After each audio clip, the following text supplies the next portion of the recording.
tije mokomwe ni jokmanoko somo. Ni zile kazi wale ambao sio wasomi. Kawune nyipabili. Leo mbele ya uwanja huu. Takabalo neno. Jinsi binadamu huona. Pogore ni sai neno. Tofauti na venye Mungu huona. Kama nyao ni ugike. Mahali ambapo udhaifu wako umefika. Hapo ndipo Jehova jitokeza na nguvu zake. Ukitaka kujua yule ambaye anajua kuokota mtu. Ni Yesu mhukumu. Alimuokota Babaruni. Katika wiki iliyopita hapa akishuhudia. Nikamwambia mzee Jared ya kwamba Babaruni jinsi ameenda. Mimi pia nikaenda nikabiaki mbele ya kamati.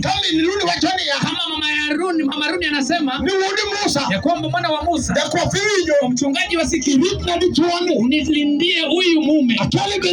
Sijui kama mlimsikia. Nami nikamdakia.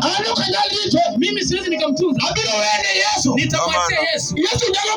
Yesu anaweza kukutengeneza. Anaweza kukubonda vidogo vipande. Akadeki ya kwamba Yesu anadeki ya kwamba nimeweka jiwe mbele yako.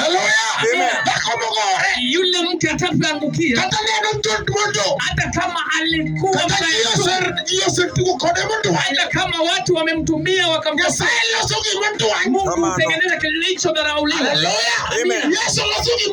Yesu tengeneza kilicho chafuliwa. Tengeneza Babaruni kwenye uwanja. Hadi akasifu Yesu. Pendwa, kumbe pombe uiombewi. Pombe uachwa. Kuchosa unaacha. Haleluya. Kuna kile ambacho akiombewi. Hapana.